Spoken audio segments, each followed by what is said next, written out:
Welcome everyone. Thank you for joining us virtually, for walking into this virtual space. Welcome to today's session. I'm going to wait a couple seconds, a minute or two, to allow everyone to join us. So please settle in, and if you have your materials, get them ready, because I know today our speaker will be walking us through an activity. So thank you for joining us. And welcome back to those that have been participating. I know yesterday we had a session on bullet journaling, and it was a great session. So welcome back to all of you who've been joining us. So for today's session, I'm really excited because it is self-discovery through poetry. And I know that poetry is something that I myself am interested in.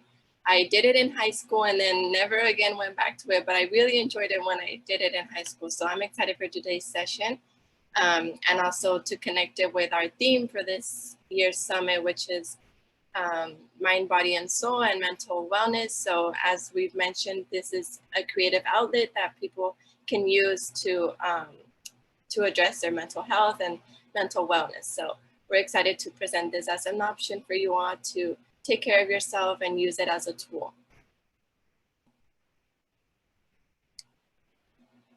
And as always, I'll talk a little bit about our mission at OFCV, which is to help all students graduate prepared for college, career, and life.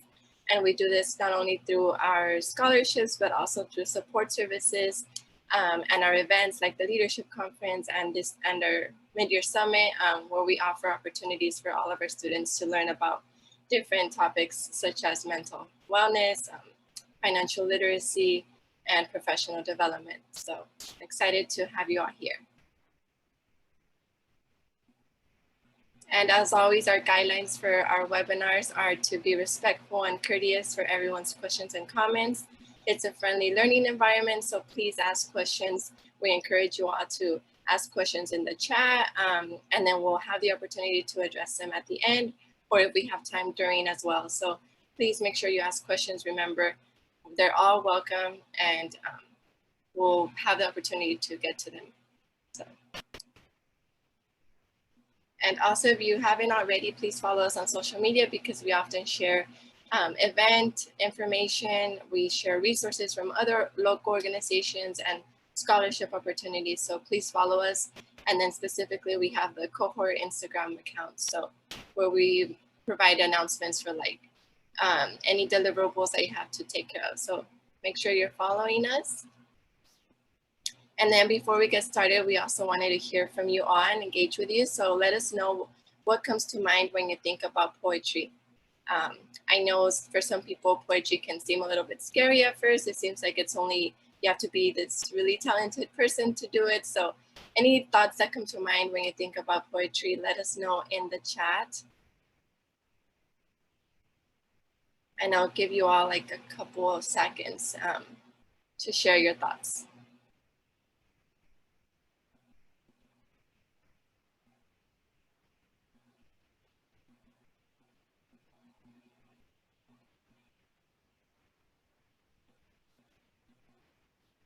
I see some of you are sharing already. So yes, definitely helps unstress. Like I mentioned, it can be a creative tool and outlet to practice self-care, self-expression, of course, feelings. It's a great way to talk about, express your feelings. Yes, these are all great. Thank you all for sharing. And please continue to let us know. And now I'd like to introduce our speaker for today. So Paulina is an advocate, poet, and storyteller in the Eastern Coachella Valley, and she works a lot with folks from the Eastern Coachella Valley in our community. She's a poet, and she will be leading today's session. So I'm really excited to have them present today. Thank you, Paulina, and I will pass it on to you. Thank you, everyone. So excited to be here. My name is Paulina. I use they and she pronouns. I am a poet, advocate, storyteller, like Eloisa said at the top. I am here today, and I also my 9 to 5, sort of what I do is I work with youth at an organization called Youth Leadership Institute, where I run a storytelling program called Coachella Unincorporated, which is a program where folks can come in and learn about poetry, writing, interviewing, drawing, video, social media around environmental justice issues in our community. But today I'm here as a poet, and in my poetry background, I've been writing since I was in middle school, which was a while ago. And then I sort of was like, oh, this isn't really anything that I could like really make a career out of. And I switched to journalism. And recently, about a few years ago, some of my friends were like, hey, you should start like your poetry Instagram and stuff like that. And so I have a page called Poetically Pal, which I can drop in the chat if you want to check it out. Honestly, the pandemic has gotten to me a little bit as well, so I haven't been posting as much as I would like, but I've hosted open mics in the past with like groups like Raíces, which work in Coachella and hosting open mics and then stuff like that. And some of my work has been published virtually. So yes, I'm really excited to be here. I wish I could see your faces, but I understand privacy and things like that. So thank you so much for being here.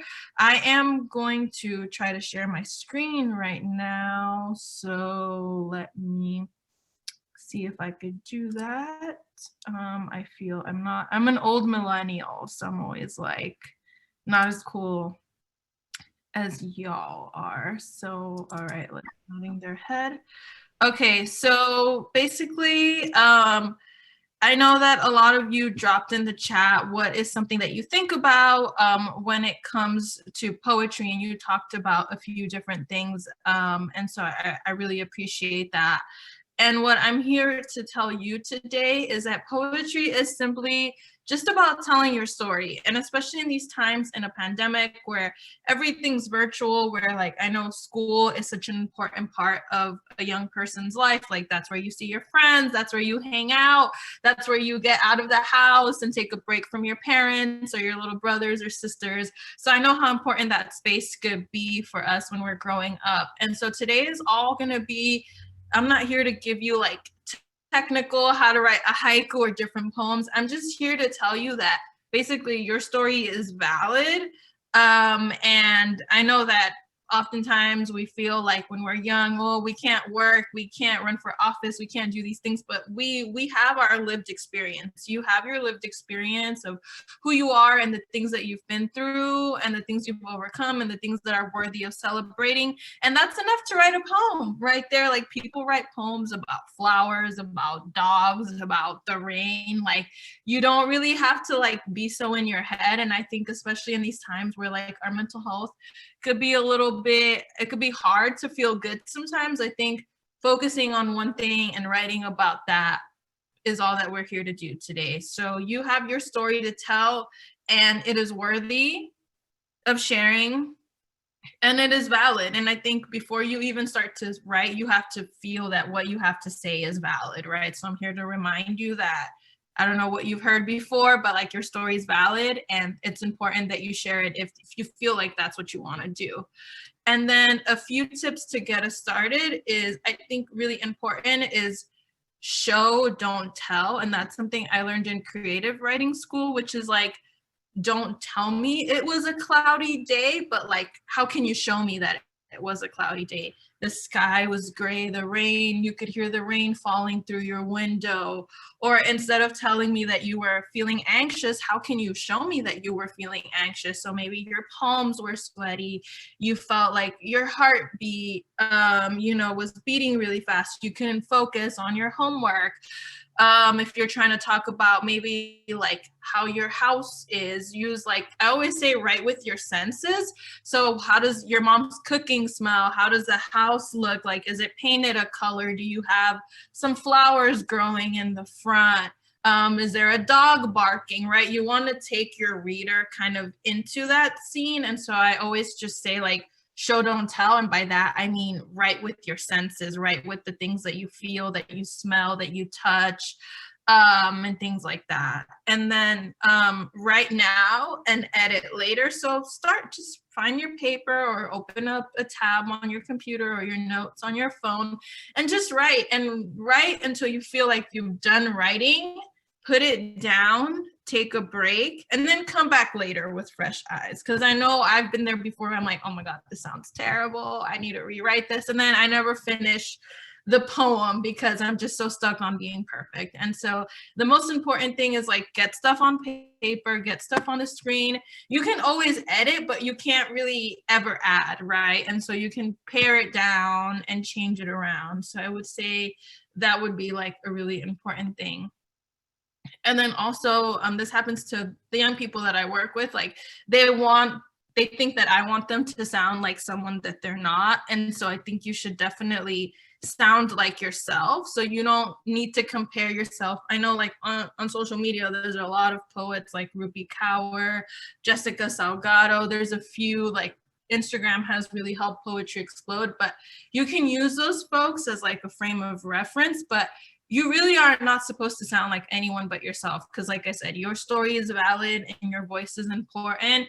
So don't ever feel like you need to write a certain way because that is the correct way to write, or because people who sound like this are more important. Like we're all important. And the beautiful thing about poetry is that a poem could be one sentence, a poem could be 2 sentences, it could be 20, you know.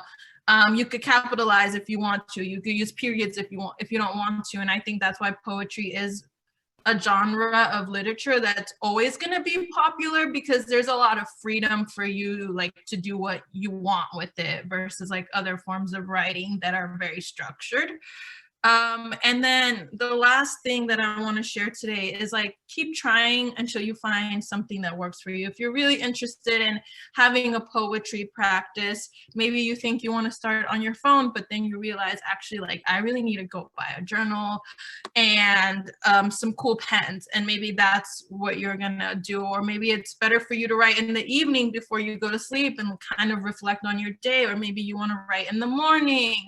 Or, you know, there's so many ways to do it. So don't think like, oh, I tried it one time and it didn't work. Kind of think about, oh, what about that time didn't work for you? And like, what could you change and find a workflow that fits you better? And I think this is sort of a life lesson that you could connect to like school and work and friendships and everything. So just because you try something once and you're like, oh, I don't really like this, maybe switch it up again.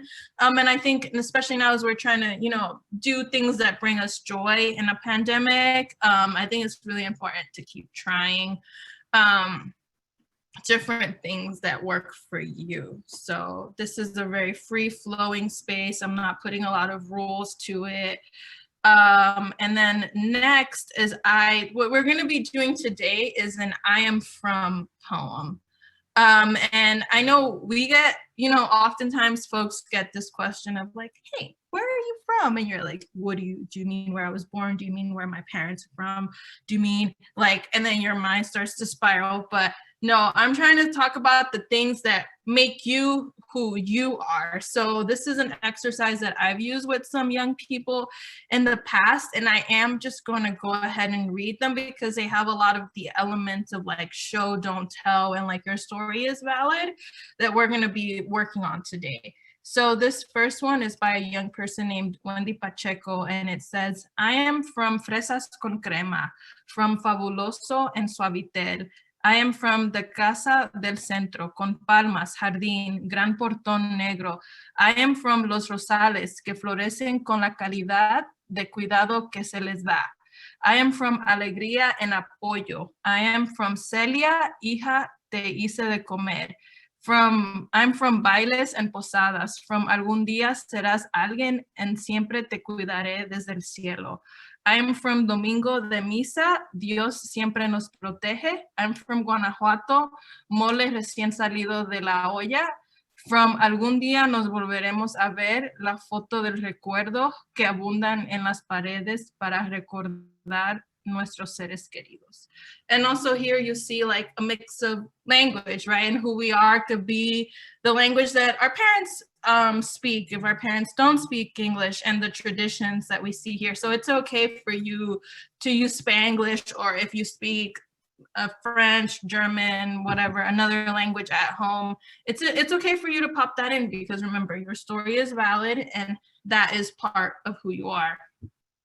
And then this second one, it goes like, I'm from White Nikes, from Clorox and Fabuloso, from the dark room, gorgeous, loud, thankful. I'm from Arbor de Limon, juicy limones, from our homemade lemonade.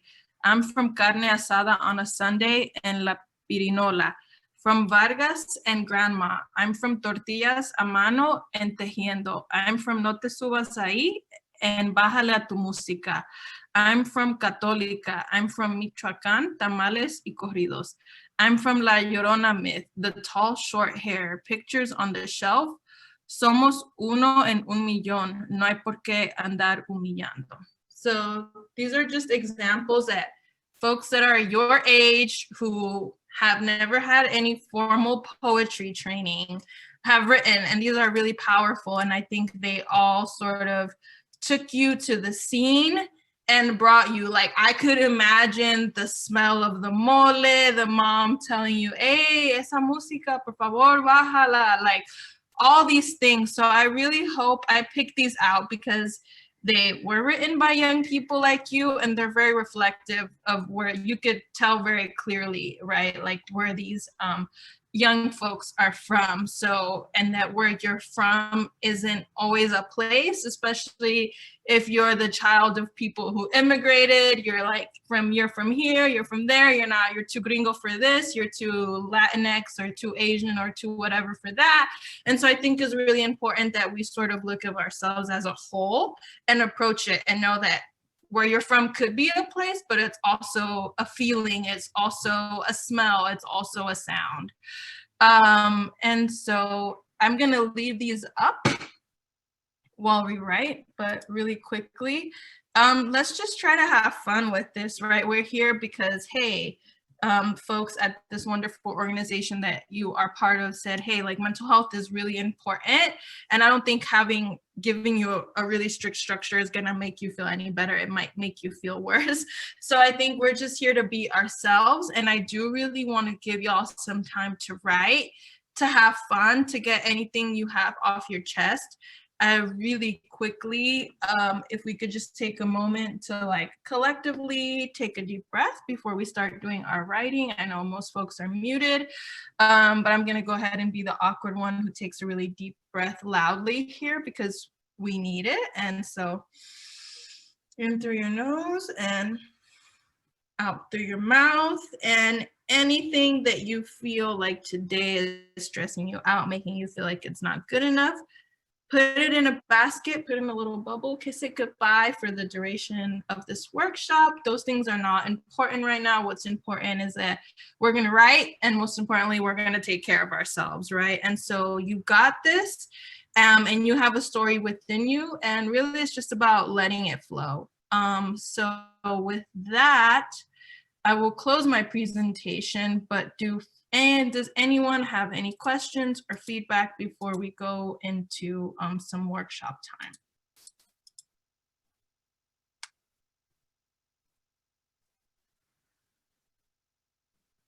Anything in the chat, maybe, if folks don't want to speak?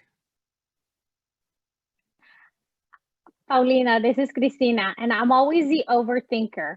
And so just help me in case we have any students like me who are always overthinking things. And I think, so when you write and you had that really beautiful example, the two examples, and you gave us some really great descriptions of how we could let it flow. Are there any things that you kind of like, I know it's the smells and all of your senses, but anything that helps you get, I guess, started, or with writer's block, or anything that helps you kind of just start? Because I know sometimes it's the start that's the hardest, right? So anything that you're like, okay, I'm gonna do this. I know that I love the breathing technique, but I'm gonna ask myself one question. It might be like, how do I feel right now? or, you know, I don't know, anything that inspires you or that kind of gets that creative juices flowing, I guess. Yeah, so I think in this example, we're trying to work on things that remind you of home or like where you're from. So I would just say the first thing that reminds you of like your home, whatever that means to you. Like for me, I have a cat. So I don't know, it could be like home is, you know, a cat curled up, you know, napping on a chair, and then maybe there's a plant next to the chair, and then I write about the plant, and maybe there's rice in the rice cooker because I'm gonna make some food later, and so maybe it's my roommate coming in telling me about her day, right? So there's these things are like my grandma calling me from Houston to ask me how my day was, like, hey, no, I gotta let you go, can I call you back? So I think just start off with that one thing, and even if you want to think of your poem as a room, and like what are the components of your poem and how are you going to decorate that room, and those are the elements that you're going to write about. I think it start off, imagine that your poem's an empty room, and then what are the things that you want to add? A comfortable chair, maybe you want to add some essential oils thing because it's just when you want to smell some eucalyptus. It's a fancy rug to rub your feet on, it's a nice chair, a coffee table, what's on the coffee table, what kind of books, and you kind of just start building from there, and then before you know it, you are so immersed in thinking of it as a room that you're already writing, right? And so I think, and giving yourself permission to, that you don't need to get it right the first time. It's just that we're just here to write. We're not here to be perfect, but I know a lot of times we can't let that voice go, but just say, it's okay, whatever you write today is valid, and it doesn't need to be a masterpiece. It just needs to be something. So that would be my Thank you. advice.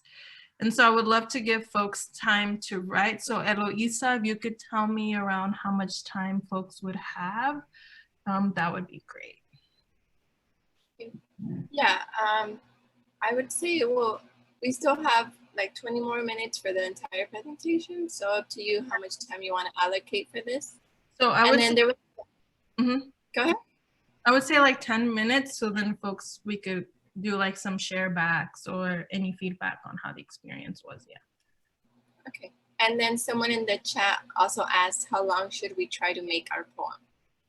Make your poem as long as you want to. I would say just for structure, because I know some folks need structure, make it 5 sentences. Start off with 5 sentences. And if you write more than that, that's good. But 5 stanzas is what we would call it in poetry, 5 sentences.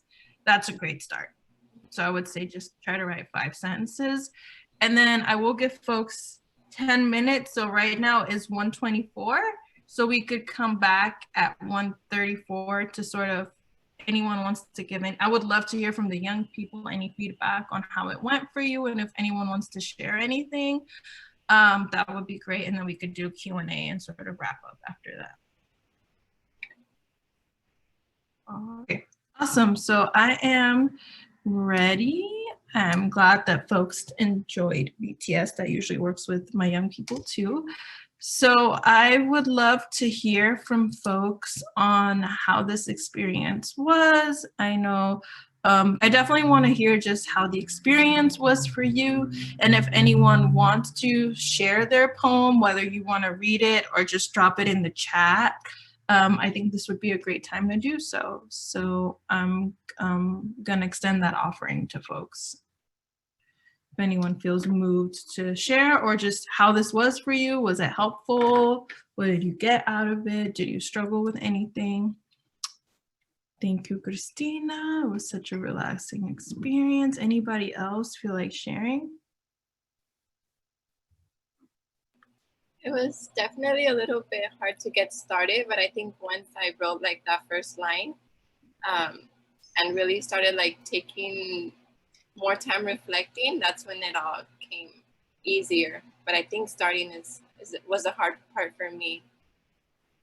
Yes, that's very common. It's hard for me to start sometimes, and I've been writing for a long time. So is there anyone else who wants to share anything about the experience? Eric says, my poem was better than expected. That's amazing. We love to hear that. You see, you already have it in you to start writing, and you might surprise yourself with what you write. So you're just, all it takes is a few seconds to connect with yourself, and it makes you think critically about, like, where am I from? You know, what does it mean? And what does it mean to you?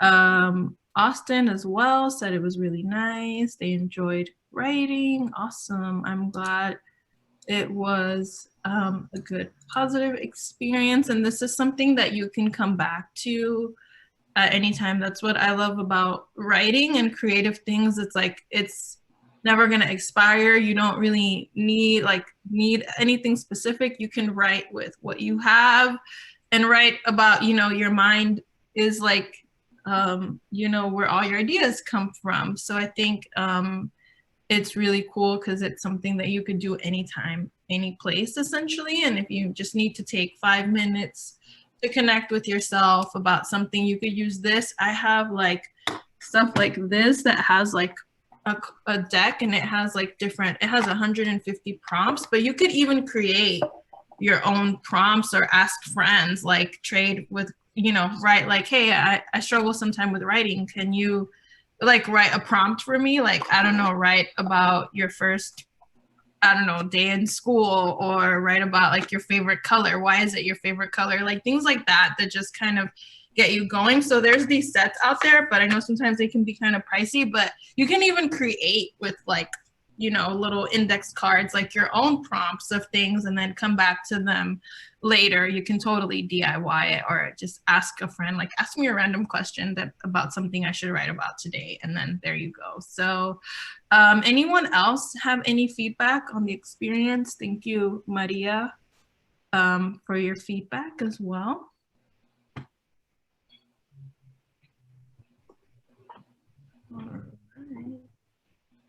Can I just say it was really relaxing. If you, Lisa and Fatima know me, I'm pretty type A, and it kind of gave me a moment to just, it's almost therapeutic, I think, to just kind of reflect on what home really looks like. Someone, you know, I believe Fernanda said it, when it comes to what your home represent, your home is, it's I guess for me, it's the people around me. So as long as I have those people, I have home. So it was enlightening. So I really liked it. Thank you. Thanks. I appreciate that a lot. Yeah, and home is a multiple things, and it's like a sandwich, right? You have your different layers in it that make your home. It's not like one thing. And we could have also talked about like, what does community mean to you, especially right in a pandemic, if you want to kind of make it more relevant to the things that we're going through. Like, how do you stay connected to your community or your family or your chosen family, right?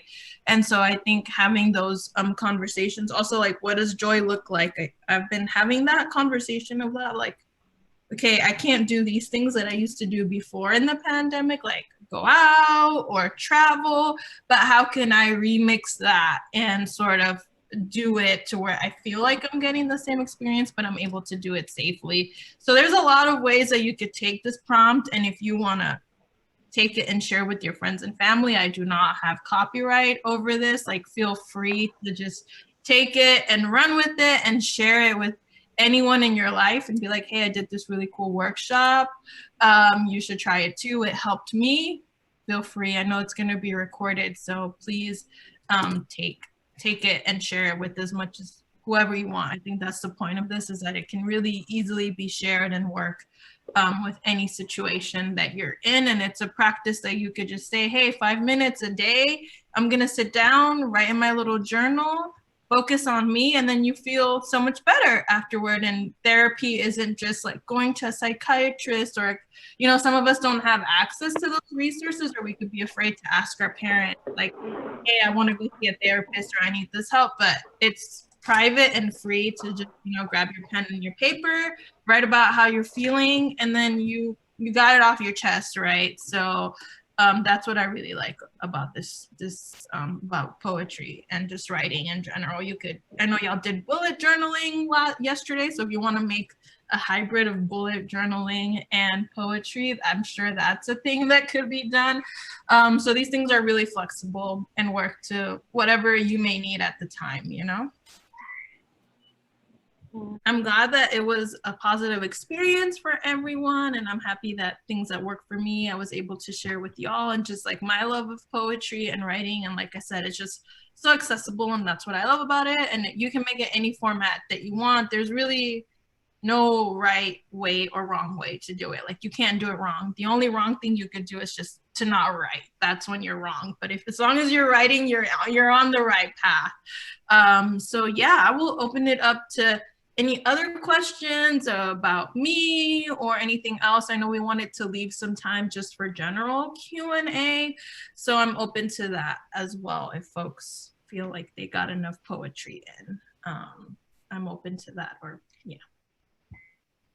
The questions are one of the things that I would love to highlight for our students is that I think poetry, as in writing, gives you a lot of the answers I think that sometimes we think we can verbally get from other people, right? And so I just wanted to ask you about your background, journalism, and finding your calling, or your, you know, or this journey that you're on, because I'm sure that there's going to be more adventures, right?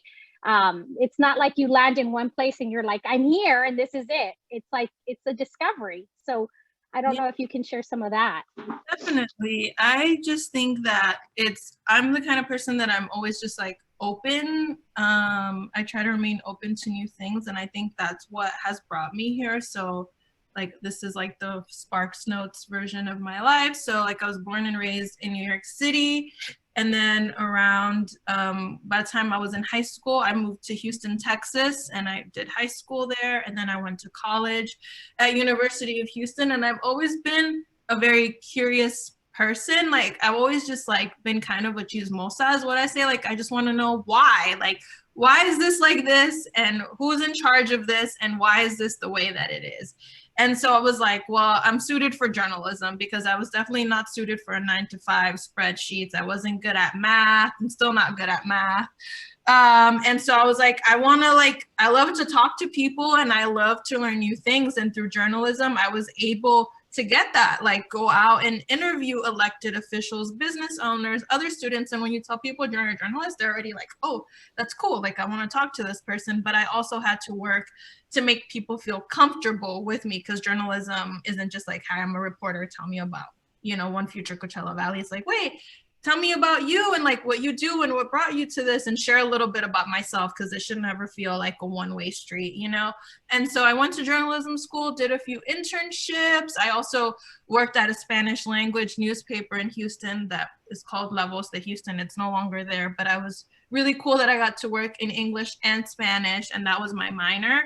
And then I got a job out here at the Desert Sun, and I was the East Valley reporter. So literally the day that I graduated, I came home and I got a job offer from the Desert Sun, and I was like, oh my God, a job the day that I graduate. This is unheard of, especially in journalism. So I took it, and I was like, I don't know what I'm doing, but I'm going to California, and I had never even been here before, much less the Coachella Valley wasn't even on my mind, to be honest. And so I came here, and it was definitely had its challenges, because I didn't know anyone. All I had was really my job. But fortunately, I was able to build like a really wonderful community. And when I felt that journalism really wasn't the best space for me to be my full self, I got this opportunity to move into nonprofit work and work with young people. And I've been doing that now for 5 years. What I would just try to share with the young people is like, you don't have to change who you are to be valuable. You just have to continue to learn about yourself, right? And I thought I wanted to be a journalist, and now I get to do storytelling in a way that feels more true to me, you know, and it's a lifelong thing. Like, today I'm really passionate about this, and I think I want to do this, but I think we should never tell ourselves like, I'll do this and then it'll be the end of it. Like, we're always learning about ourselves. We're having new experiences that, oh, I didn't know about that. And then I read that article, and now I want to try. Like, I watercolor paint. I like to decorate my house. I'm going to be learning Korean for the rest of my life. I taught myself how to read and write basic Korean on my own, and now I'm trying to like get better at that. And hopefully when the pandemic's over, visit Korea. So I think you just kind of have to be open to try new things. And I think when we're in high school, we think, oh, I'm gonna go to college, I'm gonna get a job, and I'll know exactly who I am, and everything's gonna be great. But like, you're gonna keep learning forever till you're 60, till you're 70, till you're 80. And that's the beauty of being a person, is that you get to have different experiences and wake up and say, hey, I'm gonna try this.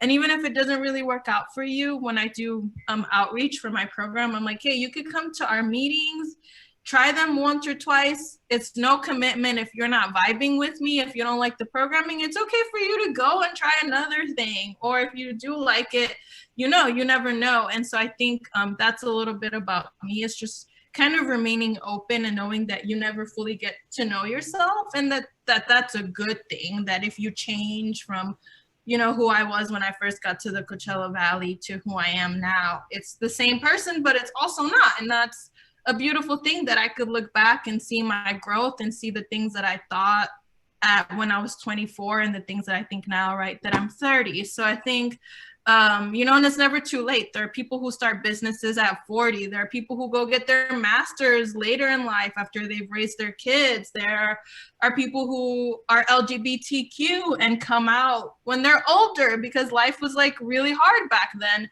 So I think you never fully get to know yourself, and don't ever tell yourself it's too late to do something. Like, you can always try it, and if it doesn't work, like my grandma says, it's okay for you to change your mind, and most likely you will change your mind. There's not a lot of things that you're going to be committed to for your whole life, and that's okay. There's nothing wrong with that. So that's kind of my approach to everything, and a little bit about my background and sort of, yeah.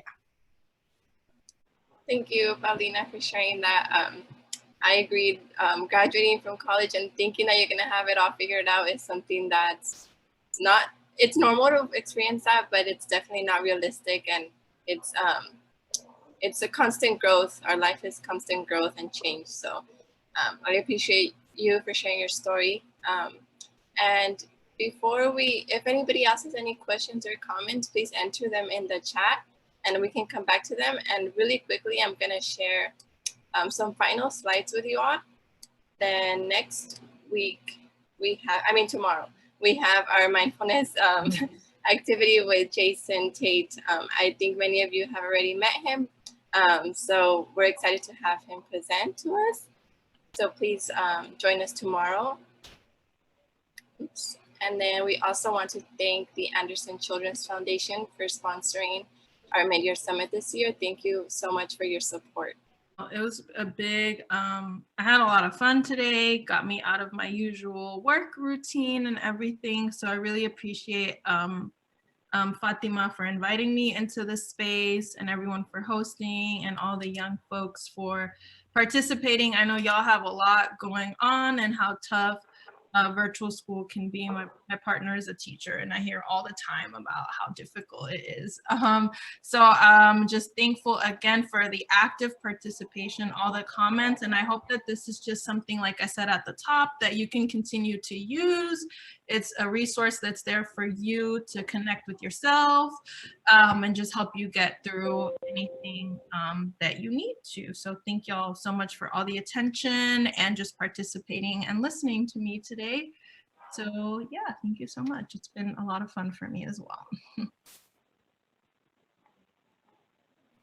Likewise, thank you, Paulina, for joining us again and for this amazing session. I really enjoyed it.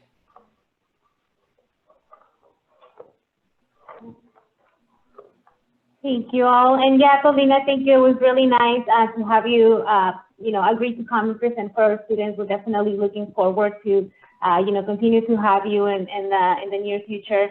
So thank you all for joining us today. And it is getting close to 2 p.m. So if you need to go ahead and do so. Thank you so much for joining us, and we hope to see you tomorrow during our Friday session for the mindfulness activity. And if anyone wants to stay for a few minutes after, wants to share their poem or just kind of talk to us and check in, you're more than free to do so as well.